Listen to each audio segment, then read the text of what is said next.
Loaded question. How much does video game history suffer from revisionism, i.e. E.T. worst game ever, Super Mario Bros. 2 illegitimate, etc.? How much? A fuck ton of it. Okay?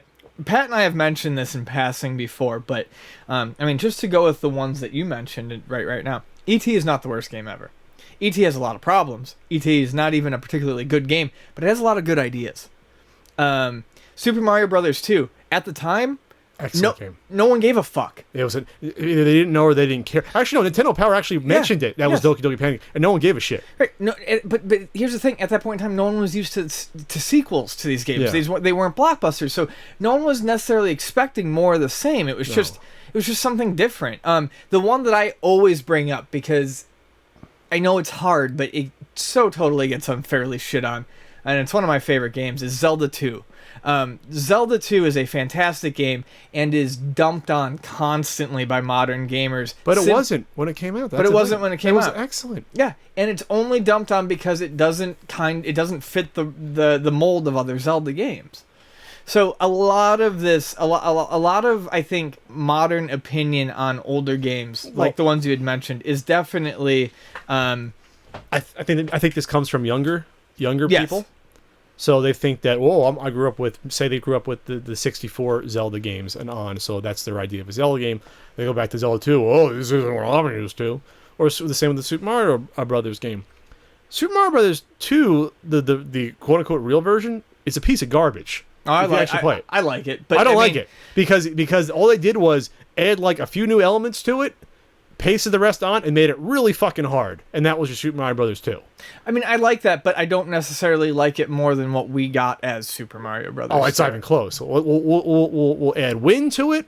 We'll add a dumb mushroom, which makes no sense. Howard Phillips explained this to me in person, because I asked him about it. And I was like, all right, Howard, what was the deal with this? Why did Super Mario Brothers 2, why didn't the Japanese come out? And he said, they sent us the game to North America. We played it, and I was like, all right, first of all, it's really hard. But second of all, you just change all the gameplay elements from the first one, which made it a good experience, right? You can run through quickly. Yeah. And you get the mushrooms. You cannot run through the Super Mario Bros. 2 Japanese version quickly at all. You get destroyed. So they basically changed what made the first one good. And he said because someone putting a speed run into the comment section right now. Exactly. Yeah. But do that the first 100 times you even play it, and it's not going to happen. Yeah. So they basically it changed the foundation of the gameplay of the first one, and I agree. Why put in power-ups that harm you? It doesn't make any sense. Is there any games that really have done that to that extent? Especially after the first one, we were used to that.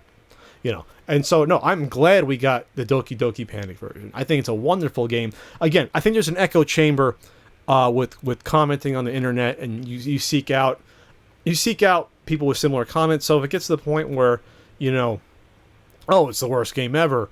Zelda 2 is, it's not a real Zelda game. So you find other people have the same opinion, and then it just grows from there. Right. So then when new people research Zelda 2, they'll come up with why Zelda 2. Someone blogs why Zelda 2 is not a real Zelda game. Why E.T. is the worst game ever. And that's where it comes from. Yeah. Because when these games came out, when I played 2600 games at my friend Billy's house, we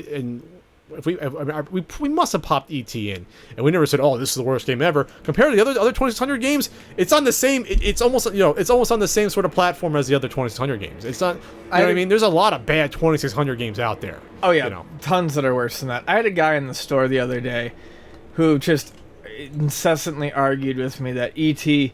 and he kept saying this. E.T. was officially the worst video game ever made. Oh, was it voted on? Yeah, and after he said that, like, for the 5th time, I'm like, it's really not that bad. I said, I've played it, it's not great. I said, but it's got some good ideas. And he kept saying, like, it's officially the worst game. And I said, how is it officially the worst game? He's like, I read it on the internet. And at that point, I was just done. Well, that's a bad thing with, using the internet for general knowledge at all. I think I spoke about this it could have been Frank a couple weeks ago, that our generation, at least mine, are the last to do research without using the internet. Sure. Actually get out books, look up magazine articles, maybe use the computer to look up journal entries, but actually go to the stacks, look up journals, look up magazines, and get that and use that for source of information. Well, you can use a computer to do old school research without having to go into the stacks. But I'm talking... People use the internet as a consolidated Wikipedia page of knowledge, and that's my knowledge, versus going and getting those individual sources and reading through themselves and making their own decision. there's something to be said for that. I'm not saying for video games you can always do that, but it's the mindset of here's the easy summation of the Legend of Zelda 2, Adventure of Link, and what people think about it, versus thinking for themselves and doing their own research, or even playing through the game themselves.